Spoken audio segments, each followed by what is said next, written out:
keledai itu kan kalau dia berjalan itu kan dia macam ini, ya, kepalanya di depan, tapi kepalanya itu terlalu begini. Maka rukuk kita nggak boleh begini, Bapak Ibu. Harus seimbang.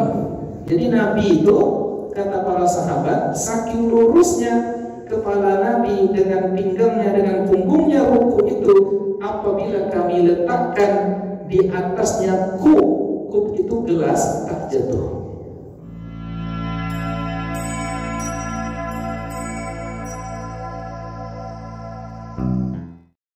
Tata cara berdiri yang baik di dalam salat, wal qu'ud, begitu juga tata cara duduk di dalam salat, ada di antaranya polanya itu keluar dari tata cara duduk biasa.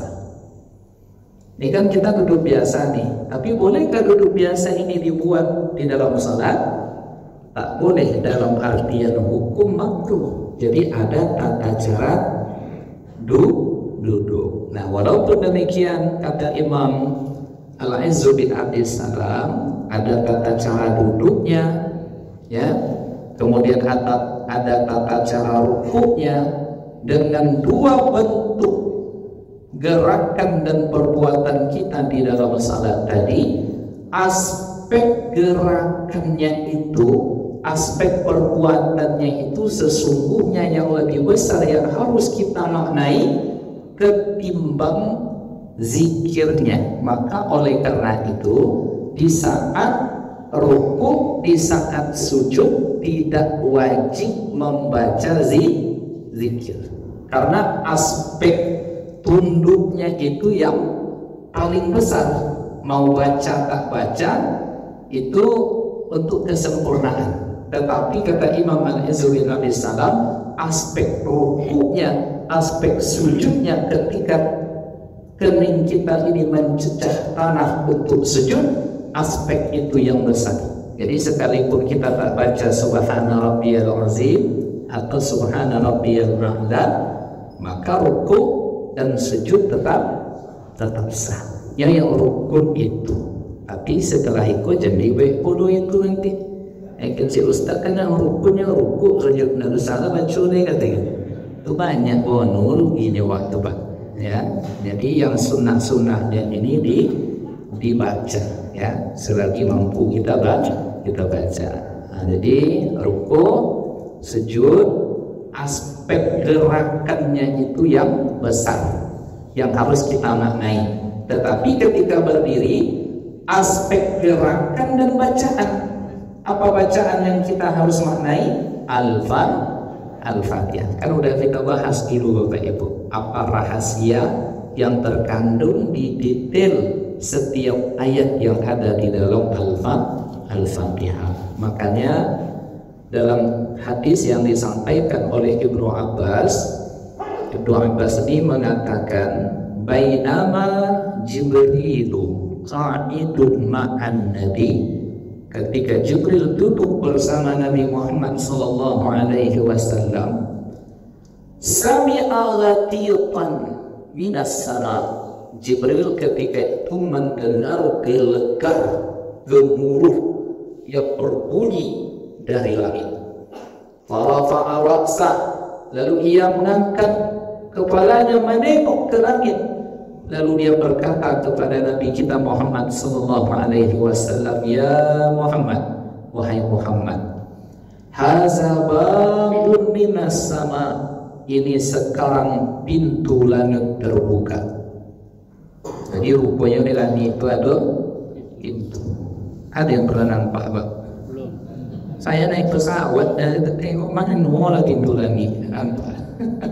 Tapi itu perkara gaib yang wajib kita iman. Ada pintu lagi. Yang kata Jibril, tidak terbuka pintu ini wahai Muhammad hanya untuk ini sekali saja. Fanazala minhu malakun, lalu turunlah satu malaikat dari pintu yang terbuka tadi, yang dia tidak keluar, tidak turun ke bumi kecuali untuk kali ini saja. Nanti turun dia, wahai Muhammad, dibawanya sebuah hadiah terhadap engkau. Setelah itu dia naik, pintu tertutup sampai hari kiamat. Pintu ini tak akan terbuka dan malaikat ini pula tidak akan turun lagi. Berarti pintunya khusus, petugasnya khusus. Tapi sebelum kita lanjutkan hadis itu apa Ibu? Menarik, Ibnu Abbas menceritakan dia melihat Jibril dan Nabi sedang duduk katanya. Berarti Ibnu Abbas ini nampak Jibril apa enggak? Jadi Ibnu Abbas ini mendengar percakapan malaikat apa tidak? Iya. Rupanya kita manusia ini Bapak Ibu, ada yang dibukakan hijab oleh Allah sehingga dia bisa melihat malaikat, bisa melihat jin. Itu mungkin. Ya, bisa melihat malaikat, bisa melihat jin. Kenapa? Karena ya hukum asalnya tak bisa, tetapi mereka diberikan orang-orang soleh, orang-orang baik ini oleh Allah diberikan sebuah yang pertama kekuatan rohani sehingga ia siap menerima itu, disebabkan mereka adalah orang-orang soleh ahli ibadah. Nah maka penghargaan Allah kepada orang-orang ini untuk menguatkan imannya, untuk meninggikan derajatnya, diberikan sebuah karunia yang dinamakan dengan karomah. Jadi sebagaimana hal yang demikian diberikan kepada Nabi, maka di Nabi namanya mukjizat, di orang soleh namanya karomah. Itu yang harus awak titik tekankan. Jadi siapa yang mengingkari karomah, sama artinya dia mengingkari mukjizat. Jadi ada sebahagian hamba Allah ini, orang-orang wali Allah ini yang memang secara rohani dia siap dibukakan oleh Allah sehingga dia bisa melihat malaikat dan jin. Jadi ada guru kami di Mesir dulu Pak Ibu, malam ke-27 Ramadan itu ya, yang besar kemungkinan itu adalah Lailatul Qadar, memang nampak sama dia hilir mudiknya malaikat malam itu ya, diceritakannya ke beberapa orang muridnya. Mau dibukakan oleh Allah. Cuma wa agaknya rendah ilmu yang mau ditutup ya, atau mungkin belum layak, atau barangkali memang untuk standar iman kita yang begitu tuh ditutup oleh Allah. Karena kalau tidak ditutup nanti tidak siap rohani kita menerimanya. Misal setiap benda-benda ini kan ada komunikasi mereka Bapak Ibu, bertasbih mereka kepada Allah, dan itu didengar pula oleh para sahabat ketika Nabi dulu duduk ya di mimbar yang cuma 3 anak tangga itu. Setelah dihadiahkan mimbar baru yang dibuat dari persi, dipakai mimbar baru itu oleh Nabi, yang 3 anak tangga dari pohon kurma tadi menangis dia. Menangis, lalu Nabi berkata kepada anak tangga yang terbuat dari pohon kurma tadi, apa yang kau tangiskan wahai mimbar? Kata Nabi, engkau tak di dekatku lagi ya Rasul, kau tak bersandar duduk denganku lagi wahai Rasul, engkau tak berdiri menginjak lagi wahai Nabi, sedih hatiku. Lalu apa kata Nabi? Udahlah, kau mau di sini bersamaku atau nanti kita bersama di surga? Tenang aja, nanti kita bersama di surga, kata Nabi. Tertawa mimbar tadi, terdengar kalamnya itu oleh para sahabat. Kalau sampai awak yang mendengar itu cakap macam mana Bapak Ibu? Lah iya kan? Atau mungkin sempat mimbar ku bercakap, kursi ku bercakap, setiap kali ustaz yang duduk di situ dikasih tahunya sama kursi kau ada tipu ustaz kau kecil. Jadi dong ngalir cuma anjing ngecik juga pandainya tuh kan? Kan buat jamaah dia baca. Ya, Maka tidak siap kita yang begitu tuh. Ya Bapak. Oh Pak Cik.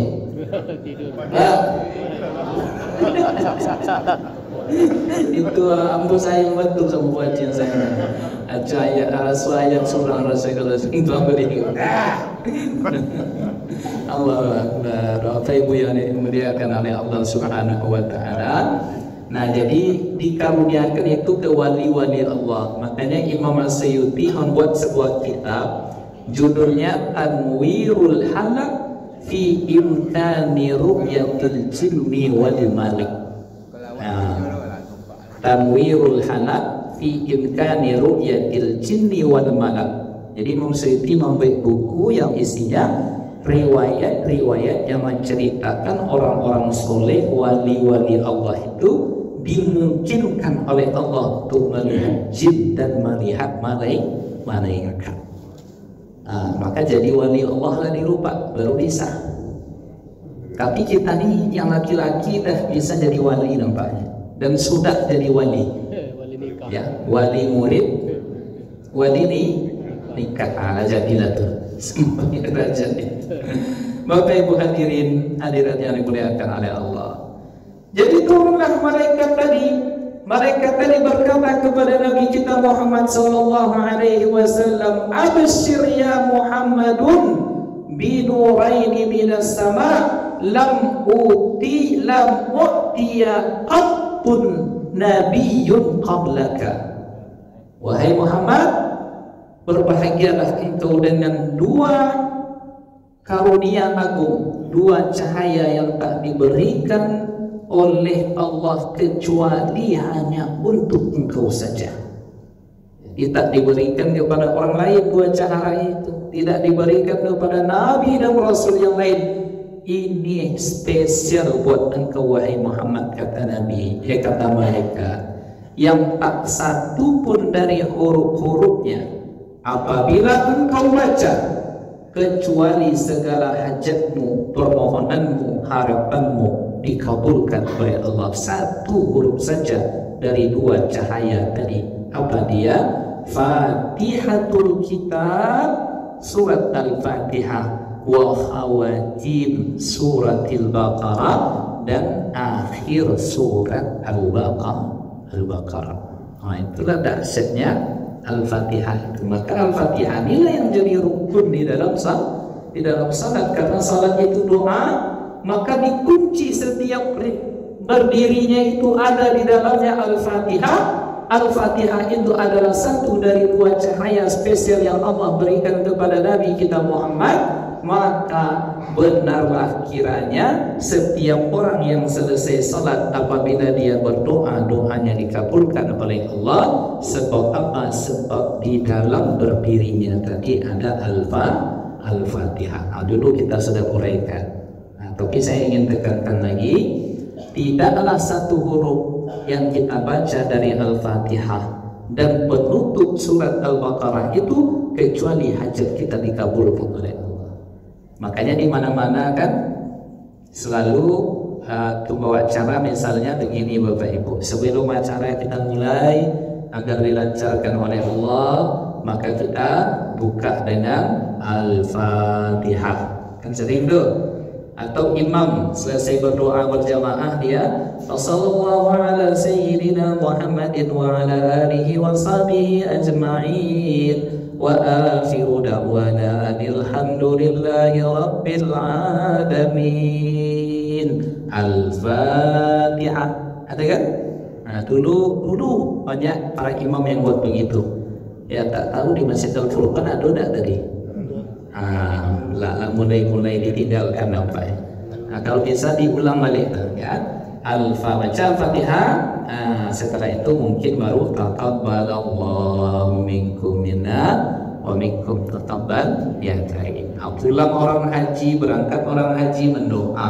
Di dalam mendoa tadi tak akan tinggal dua ini, Al-Fatihah dan penutup Al-Baqarah. Ada yang baru pulang dari rumah sakit sembuh, syukuran sedekah. Ada yang pulang haji atau mau berangkat haji. Ada yang mendoa akikah anak.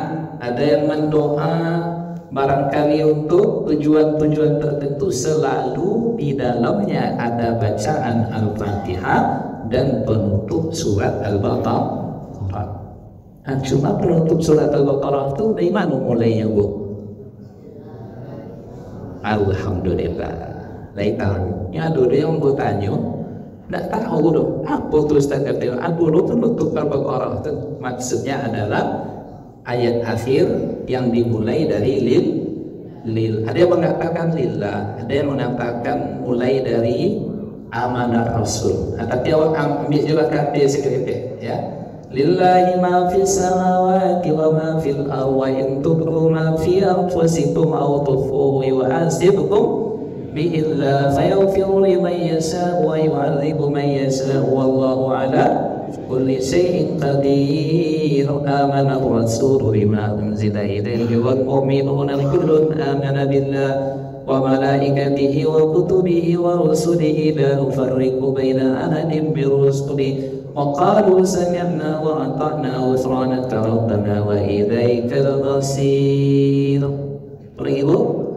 لا يكلف الله نفسا إلا وسعها لها ما كسبت وعليها ما اكتسبت ربنا لا تزغ قلوبنا بعد إذ هديتنا ربنا ولا تحمل علينا إصرا كما حملته على الذين من قبلنا ربنا ولا تحملنا ما لا طاقة لنا به واعف عنا واغفر لنا وارحمنا أنت مولانا فانصرنا على القوم الكافرين. Itu jangan lupa tuh Bapak Ibu. Pagi sore Al-Fatihah, ya, dan akhir Al-Baqarah. Kalau ingin disempurnakan wirid kita, Al-Fatihah, awal Al-Baqarah. Alif Lam Mim. Dzalikal kitabu la raiba fihi hudal lil muttaqin alladzina yu'minuna bima unzila ilaika wa ma unzila min qablika wa bil akhirati hum yuqinun ulaika ala hudan min rabbihim wa ulaika humul muflihun. Kemudian ayat kursi, ya, ayat kursi. Wa la ilaha illa huwal hayyul qayyum. Ditutup dengan lillah tadi. Lillahi ma fis samawati wa fil ardh. Jadi kalau sudah rutin kita baca itu dengan zikir-zikir yang lain, alamat selamatlah hidup, mudahlah urusan, segala hajat ditunaikan oleh Allah Subhanahu wa Ta'ala. Ini perlu banyak-banyak hajat, keinginan, harapan dunia akhirat kita. Ya kuncinya juga, ya, dengan izin Allah mendekatlah kepadanya, baca Al-Fatihah dan Al-Baqarah tadi, akhir dari Al-Baqarah. Ya, Bapak Ibu yang dimuliakan oleh Allah Subhanahu wa Ta'ala. Jadi kalau ada orang nanti yang membid'ah-bid'ahkan Al-Fatihah, jawab aja dengan hadis itu. Jadi boleh kita baca Al-Fatihah menjelang kajian, ya, atau baca Al-Fatihah sebelum berkendara, itu enggak masalah. Ya, sakit dan lain sebagainya boleh dibacakan Al-Fatihah. Bapak Ibu yang dimuliakan oleh Allah, nanti kita uraikan apapun yang ada rahasia di dalam akhir Al-Baqarah itu. Lanjut kita, di sini dikatakan wa iza muyyizat af'aluha an af'ali 'adatil insan. Ketika ada perbuatan gerakan salat itu yang berbeda dengan gerakan perbuatan salat dan biasa manusia, maka oleh karenanya kata Imam Al-Izzu bin Abi Salam, tentulah lebih urgen lagi gerak, berdiri, perbuatan, duduk dan segala apapun yang kita lakukan di dalam salat tadi dibedakan dengan tata cara berdiri, duduk dan gerakan hewan. Dengan manusia aja beda, apakah lagi dengan hewan. Maka oleh karenanya kata Imam Al-Izz bin Abi Salam, dilaranglah di dalam salat itu kalau kita duduknya duduk iq'a. Pernah dengar istilah duduk iq'a? Boleh. Awak dengarkan gini. Jadi duduk dalam salat selama ini yang kita tahu ada namanya duduk iftirash dan duduk tawarruk. Duduk macam bapak tuh duduk apa namanya gini tuh? Nah, yang samping bapak. Iftiras apa tawarruk gitu? Iftiras. Kalau tawarruk coba Pak minta tolong. Tawarruk. Duduk tahiyat akhir. Itu apa situ lah? Itu tawarruk namanya itu. Kalau iftiras duduk antara dua sujud. Ada lagi namanya duduk ik'ak. Ada duduk ik'ak yang dimakruhkan, ada yang dibolehkan. Seperti apa yang dibolehkan? Apabila kita duduk di dalam salat itu diduduk antara dua sujud seperti ini. Ada nampak orang duduk seperti itu? Kalau seperti ini namanya ik'ak. Ini disunahkan. Tapi kalau macam itu, ikut yang dimakruhkan. Jadi ik'ak itu ada dua. Ini udah 4 tadi tuh. Ikut mau diajari kuliah tuh jadinya. Karena harus dicontohkan. Ya, jadi ik'ak yang pertama yang berdiri tadi itu, ya itu dibolehkan. Tapi ik'ak yang kedua yang saya contohkan tadi itu di dalam salat hukumnya makruh. Kalau sampai haram makruh. Nah, jadi Bapak Ibu yang dimuliakan oleh Allah, jadi ada 3 selama kau 2 je awak tahu je kan. Ditambah ilmu awak dari Imam Al-Izz bin Abdul Salam. Karena ada orang yang tak bisa melipat lagi kakinya itu Pak, karena pengaruh asam urat. Iya, saya jumpa seorang bapak-bapak yang tak bisa dia lagi duduk macam itu tak bisa lagi. Jadi otomatis dia harus ik'ak. Maka ik'ak tadi dibolehkan dengan pola yang pertama tadi. Sedangkan ik'ak dengan yang menjulurkan kaki itu tadi itu tidak dibenarkan. Dan ik'ak yang dibenarkan tadi hanya pada duduk tahiyat awal atau duduk antara dua sujud. Sedangkan di tahiyat akhir itu yang tawarruk tadi. Jadi tidak boleh ik'ak di tahiyat akhir kecuali ada darurat yang misalnya kaki tak bisa dilipat lagi, ya itu di luar cerita itu ya. Jadi itu Pak Ibu yang dimuliakan oleh Allah. Begitu juga itu dalam perkara ruku yang tidak boleh duduk ik'ak seperti model kedua yang saya sebutkan tadi. Karena ada unsur kemiripan duduk seperti itu dengan duduknya hewannya apa? Jengkul kois, wow. Duduk wow kan agak pada itu. Ini itu yang lain tadi itu yang bukannya tangannya ke kanan. Saya kok keluar. Itu duduk. Jadi kalau ada kecil orang gini mati hanjam katanya, dulu dudukan, hati-hati, tak boleh. Ya, itu tidak dibenarkan. Nah, jadi ada unsur menyerupai hewan, dan hewannya ini tidak perlu hewan sembarangan, hewan yang dikategorikan najis yang berat, mughalazah, yang berat. Nah, kemudian kata Imam Al-Izz bin Abdul Salam, wa an tadbijil himar. Begitu juga ketika ruku tidak boleh seperti pola berdiam berdirinya seperti kepala keledai. Pernah nampak keledai Bapak Ibu? Keledai apa kedelai?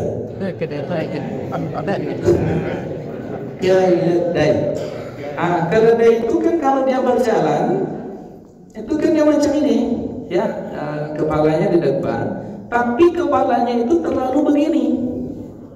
Maka ruku kita tidak boleh begini Bapak Ibu, harus seimbang. Jadi Nabi itu kata para sahabat, saking lurusnya kepala Nabi dengan pinggangnya dengan punggungnya ruku itu, apabila kami letakkan di atasnya kup itu gelas tak jatuh. Siapa yang bisa mau mempraktekkan buat letak Anda? Hah? Bukan. Nah, kalau tak ada yang bisa praktekkan minum aja lah. Enggak boleh kaji begitu. Nah, waktu itu yang memuliakan oleh Allah Subhanahu wa Ta'ala. Maka tidak dibenarkan iq'ah, kemudian tidak dibenarkan ruku itu kepala terlalu ke bawah. Tak pula boleh ya kepala yang agak mendongak seperti kuda.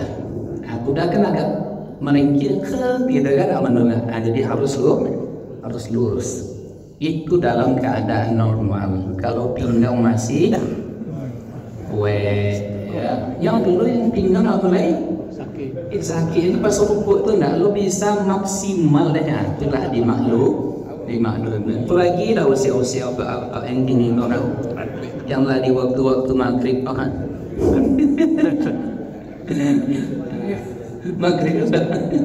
Maghrib apa asar Pak?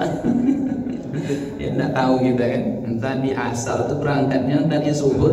Ya, enggak tahu gitu. Entah di subuh. Ya walau bagaimanapun semoga husnul khatimah. Makanya yang kita minta yang paling berharga dari umur kita itu adalah yang di terakhirnya.